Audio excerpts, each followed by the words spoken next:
나를 도와줄 사람이 단 한 사람도 없다라는 절망적인 상황에 처해 보신 적이 있으십니까? 세상 어느 곳을 바라보아도, 또 세상 모든 사람을 생각해 보아도, 어느 곳으로도 어느 누구로부터도 나를 도울 가능성이 제로 상태인 좌절 속에 신음해 보신 적이 있습니까? 때때로 우리는 전혀 예측하지 못했던 어려움을 겪을 수도 있습니다. 때로는 이미 예견한 일인데 막상 당하고 보니까 그 강도가 너무 세서 우리 육신은 말할 것도 없고 우리 영혼까지도 심각하게 상처를 입을 수도 있습니다. 이때 우리는 No one to help me라고, No one, 아무도 없습니다, 아무도 없습니다라고 소리치게 됩니다. 하지만 여러분, 바로 그때 믿음을 갖고 눈을 들어 주를 바라보십시오. 민수기 21장 8절 9절 말씀은 이렇게 기록되어 있습니다.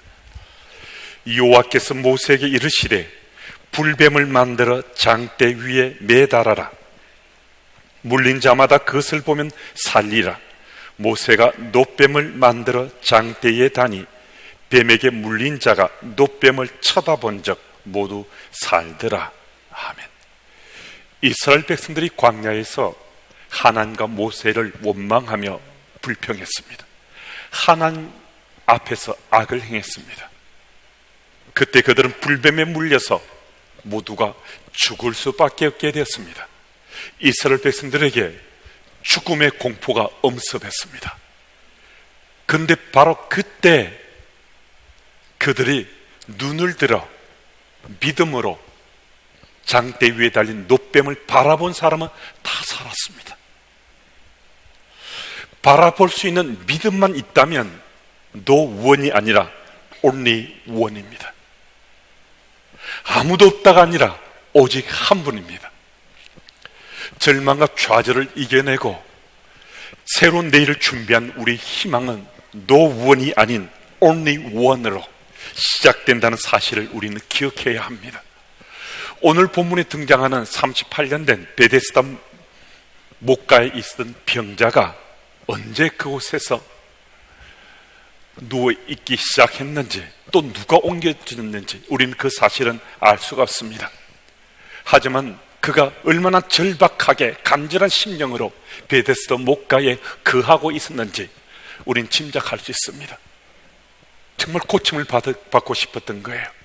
정말 낫고 싶었던 거예요.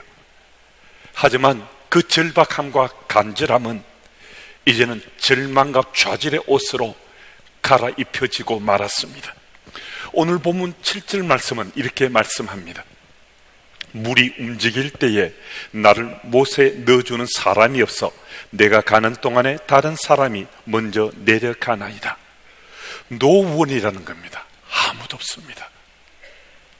정말 아무도 없었는가? 정말 아무도 없는가? 그 이전까지는 아무도 없었습니다. 노원이었습니다. 하지만 이제는 노원이 아닙니다. 바로 예수께서 그를 찾아오시기 때문입니다. 우리도 이전까지는 아무도 없었을 수가 있습니다. 노원이었을 수 있습니다. 하지만 여러분과 제 삶 속에도 이제 예수께서 찾아오셨습니다. 이 사실을 기억하고 오늘 본문 말씀을 함께 따라가 보겠습니다. 베시란 말은 집이란 뜻이고 스다라는 말은 은혜, 잡이란 뜻입니다. 그래서 베데스다는 은혜의 집이란 뜻입니다. 그런데 분명히 베데스다는 은혜의 집이잖아요. 하지만 은혜의 집에서 오랫동안 머문 어떤 사람도 은혜를 입거나 은혜를 받지 못했습니다. 수많은 사람들이 은혜의 집에 지금 거하고 있는데도 단 한 사람도 은혜를 체험하지 못하고 은혜를 입지도 받지도 못하고 그냥 그곳에 머물고 있었습니다. 38년 된 이 병자도 그들 중에 한 사람이었습니다. 하지만 베데스다가 은혜의 집이 되었습니다. 6절 말씀에서 예수께서 이 병자에게 묻고 계십니다. 내가 낫고자 하느냐? 그런데 병자의 답변인 7절 말씀을 보면 이 병자는 자신의 간절함과 자신의 절망과 그 좌절에 대해서는 분명히 드러내고 또 보여주고 있는데, 예수님을 향해서 자신의 질병이 고침을 받고자 하는 그런 마음이나 예수님에 대한 믿음은 전혀 보이지 않습니다. 무슨 말씀이신가? 이 병자는 예수님에 대한 믿음이 전혀 없다는 겁니다. 그런데 8절 말씀을 보면 정말 놀라운 일이 일어나는데요, 예수께서 이르시되 일어나 네 자리를 들고 걸어가라. 병자의 믿음 없음에도 불구하고 예수께서 이 병자를 고쳐주셨습니다. 그리스도인인 우리 상식선에서 보면 믿음으로 병 고침을 받고 믿음으로 구원도 받고 또 믿음으로 은혜도 입게 되는 거잖아요. 그런데 이 병자는 우리 일반 상식과는 전혀 다르게 믿음이 없었음에도 그는 병 고침을 받았습니다. 무엇을 말씀하시는가? 불가항력적인 은혜를 말씀합니다. 종교개혁자 켈빈이 말한 불가항력적인 은혜가 바로 이 은혜입니다. 우리가 구원받을 만한 티끌만한 공적도 없고 내 마음속에 구원을 받아야지 하는 이런 사모함이 없지만은 오직 불가항력적인 주의 은혜로 구원을 받는다는 것을 불가항력적인 은혜라고 말합니다. 어쩌면 오늘 이 자리에 함께한 우리들 가운데서도 불가항력적인 주의 은혜로 구원받은 자가 돼서 이 자리에 함께 하시는 분이 계실 수도 있습니다. 내가 원하지도 않았는데, 내게 특별한 공적이 있는 것도 아닌데 이게 웬 은혜인가, 웬 일인가. 지금 내가 주님의 교회 예배당에 와서 예배를 드리고 있는 거예요. 여러분, 불가항력적인 은혜를 받고 이 자리에 함께 하셨다면 이제는 내가 주의 은혜를 사모해야 됩니다. 처음 은혜를 입었던 것이 불가항력적인 은혜예요. 내게 원함이 없었을 수도 있어요. 내게 공덕이 전혀 없었을 수도 있어요.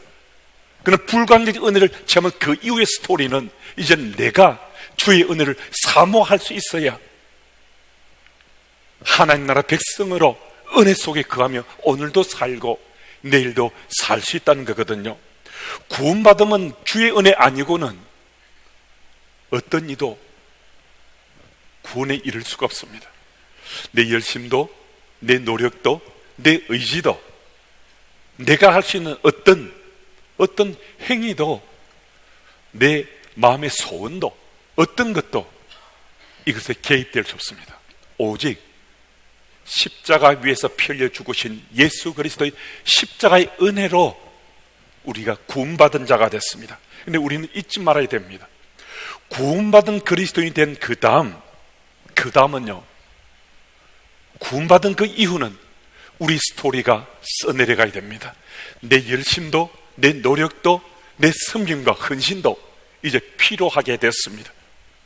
그래서 오늘 우리들이 불가항력적인 주의 은혜로 우리가 구원을 받았다면 그 다음은 은혜 입은 자로 살기 위해서 열심도, 노력도, 의지도, 또 불굴의 투지도 필요할 수 있고 섬김과 헌신이 따라야 주의 은혜 안에서 건강한 그리스도인, 바른 그리스도인의 삶을 살 수 있다는 겁니다.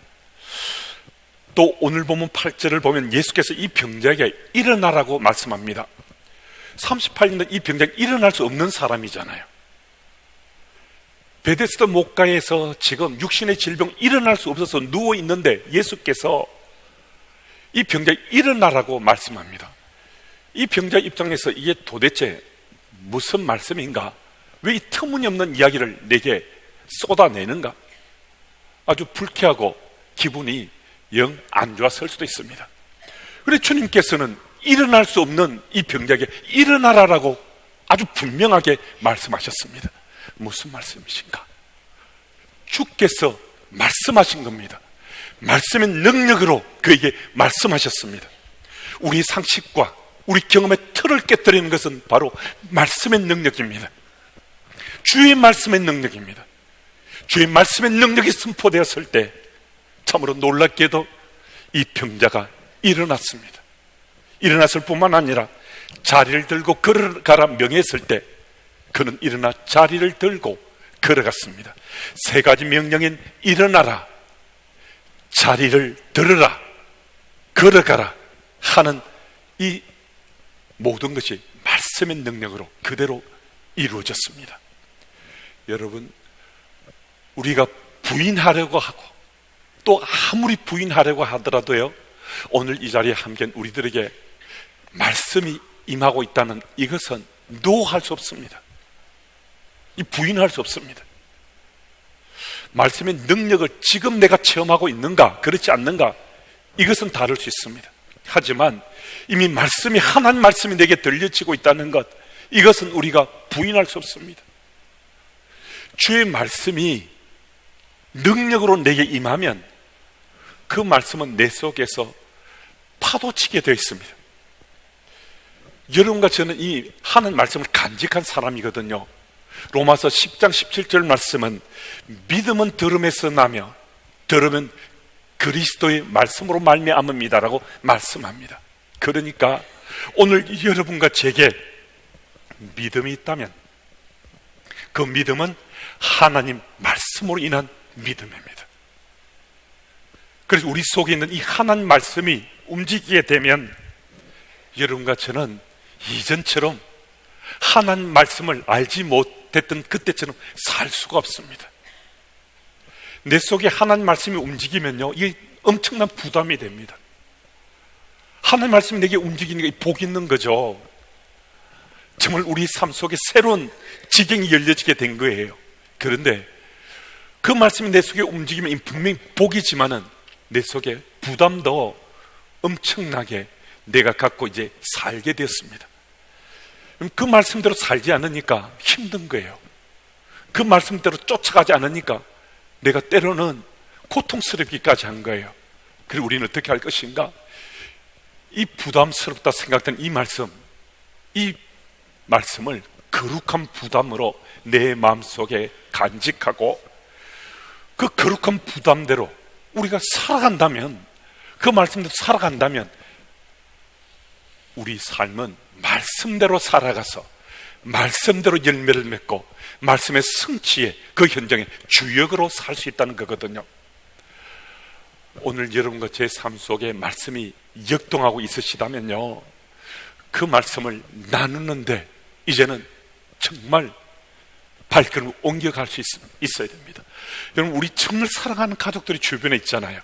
근데 그 가족 중에 아직도 예수님을 모르는 분, 주의 말씀과 전혀 상관없이 사는 분들이 상당수가 있을 수 있습니다.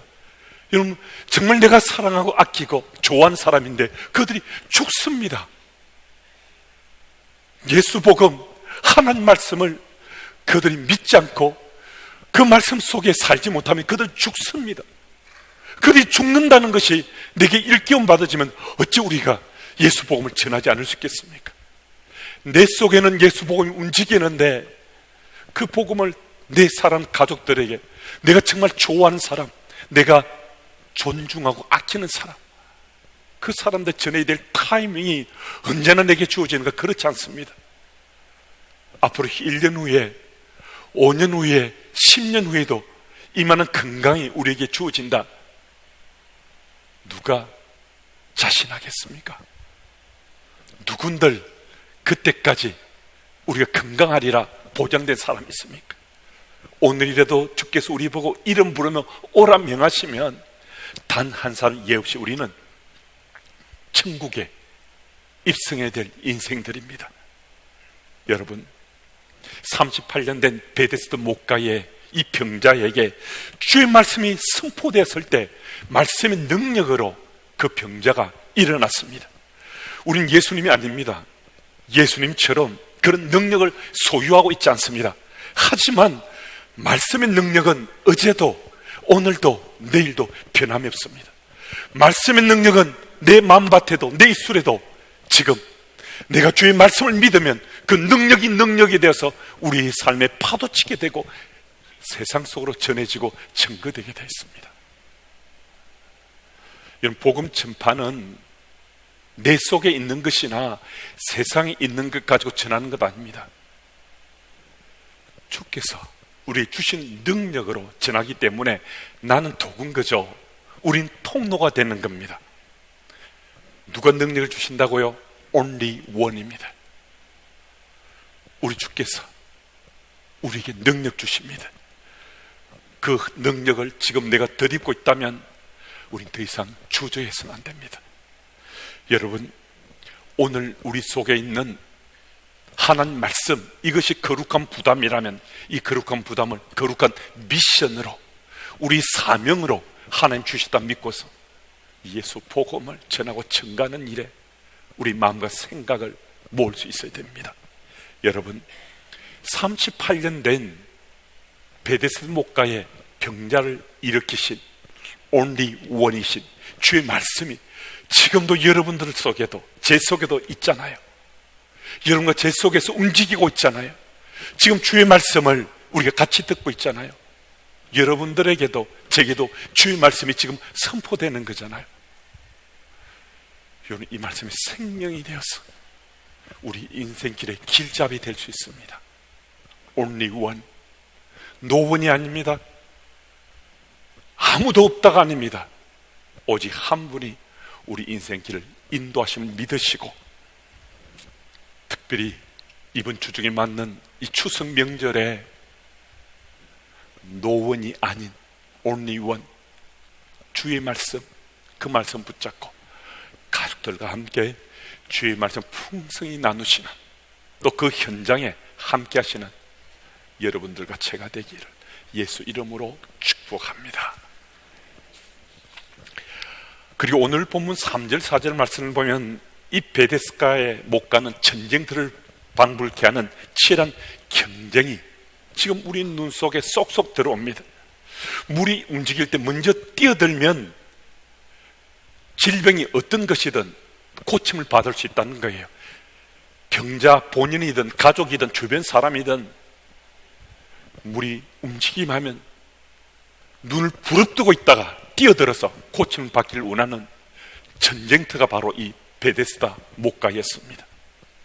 우리가 사는 이 세상과 다를 바가 없다는 거예요. 언젠가 모 지역의 아파트 분양을 그 주변의 지역 현 시가보다 아주 싸게 분양한다는 광고가 나갔던 적이 있습니다. 청약 광풍이 불었습니다. 그 일로 사람들이 너무 한꺼번에 몰려서 다치기도 했고요, 또 데모도 했고, 자기 원함대로 되지 않았다고 소송을 걸겠다는 사람도 나타났습니다. 무슨 말씀인가? 광풍입니다. 미칠 광자에 바람풍자입니다. 미친 바람이 불었습니다. 왜 미친 바람인가? 경쟁에서 이기고자 하는 미친 바람이 불었습니다. 청약이 임해서 분양을 받고자 하는 것이 미친 짓이라는 것 전혀 아닙니다. 우리에게 필요할 때 필요한 걸 취하는 것은 이 땅에 발 딛고 사는 우리들에게는 그것은 소중한 것이 될 수 있습니다. 그런데 미쳐버리는 사람들이 너무나 많은 세상이 되었다는 겁니다. 경쟁사에서 미치지 않고는 살지 못한다고 소리치는 사람을 주변에서 쉽게 볼 수 있습니다. 그런데 여러분, 오늘 본문을 한번 보십시오. 병으로부터 고침받는 방법은 경쟁에서 이기는 것이 아니었습니다. 적어도 only one인 예수님의 방법은 아니었습니다. 예수님 방법은 은혜였습니다. 이겨야 주는 것이 아니라 그냥 주는 것임을 말씀해 줍니다. 우리의 생의 본질적인 문제는 이렇게 해결되는 겁니다. 우리 인생의 진정한 행복은 이렇게 주어지는 겁니다. 나 스스로 하나님 나라 백성이라고 믿는다면 은혜 아닌 다른 방법으로는 이제는 더 이상 행복해질 수 없는 인생이 되었습니다. 물론 경쟁사에서 사는 우리에게 패하는 것이 행복이야, 패하면 살아야지 하는 그 주창을 제가 말씀드리는 건 아닙니다. 정말 중요한 것이 무엇인가? 우리 삶의 궁극적 원리가 경쟁이 아니라 은혜에 있다는 그 사실을 붙잡고 살자는 것, 이 말씀을 드리고 있습니다. 우리에게는 냉혹하고 거친 승부의 세계만 있는 것 아닙니다. 치열한 경쟁 사회 속에 발디고 살지만은 광풍에 휩쓸리거나 휩싸이지 않더라도 살 수 있는 길이 우리들에게는 보여집니다. 치열한 경쟁터에 있는데도 우리들에게는 은혜의 길이, 은혜의 삶이 우리에게 이미 보여지고 주어졌습니다. 여러분, 이제 우리는 경쟁의 광풍을 넘어서 은혜의 삶으로 나아가야 합니다. 내 삶의 원리는 경쟁이 아니라 은혜입니다. 예수님이 나의 그리스도, 나의 군자 확신 가운데 믿어진다면 이 경쟁 사회에서도 은혜 입은 자로, 은혜 받은 자로 살아가는 그 삶이 정말 행복한 그리스도인 삶이라는 사실을 깨치고 살 수 있습니다. 이 사실을 잊지 않고 내 심장에, 내 영혼에 새기는 자는 정말 복 있는 사람입니다. 주께서는 말씀을 통해서 우리에게 능력을 주신다라고 말씀합니다. 주께서는 자신의 능력을 아무에게나 마구잡이로 주시지 않습니다. 주의 말씀을 사모하는 사람, 주를 사모하는 사람, 그 사람에게 이 능력을 주시고 말씀의 능력으로 우리가 살아가게 하십니다.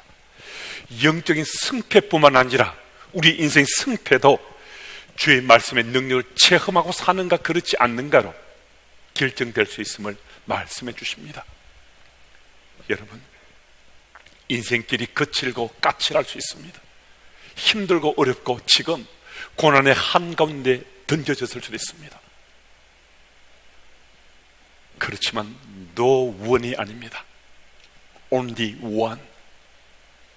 오직 한 분, 나의 주님이 내 고난의 현장에도 여전히 함께 하시고 내 인생길을 붙잡아 새로운 지경을 열어가며 인도하고 계십니다.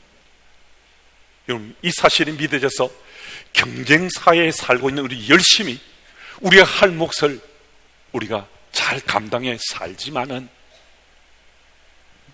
비친 바람에 휩싸이는 인생 아니라 only one인 주님 바라보면서 은혜의 삶을 살아갈 수 있는 여러분과 제가 되면 정말 좋겠습니다.